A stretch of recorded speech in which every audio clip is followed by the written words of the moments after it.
साल होतं 1965। भारत पाकिस्तान यांच्यात घनघोर युद्ध पेटलं होतं आणि रणांगणाचं केंद्र बनलेलं राजस्थानातलं एक छोटंसं गाव तनोट। पाकिस्तानने तिन्ही बाजूला गावाला घेरलं, शेकडो बॉम्ब टाकले, माणसं घाबरली, पण जे काही झालं त्यावरती आजही विश्वास बसत नाही। अगदी जिथं पाकिस्ताननं सगळ्यात जास्त बॉम्ब टाकले होते तिथंच होतं तनोट मातेचं मंदिर, पण शपथ एकही बॉम्ब फुटलाच नाही।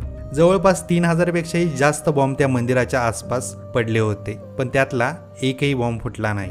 त्या मंदिरात लपले होते सैनिक, गावकरी, भक्त, पण एकाही जीवाला खरंच ओरखाडाही नाही बसला। तेव्हापासून BSFचे जवान स्वतः त्या मंदिराची सेवा करतायत। ज्याच्या फौजेने मंदिरावरती शेकडो बॉम्ब टाकले त्या पाकिस्तानी ब्रिगेडियरलाही जेव्हा हे समजलं तेव्हा तो थक्क झाला आणि त्यानं स्वतः देवीला चांदीचं छत्र अर्पण केलं। शेकडो बॉम्ब पडले, पण तनोट माता आजही तिथंच उभी आहे, म्हणूनच तिला म्हणतात थारची युद्ध देवी।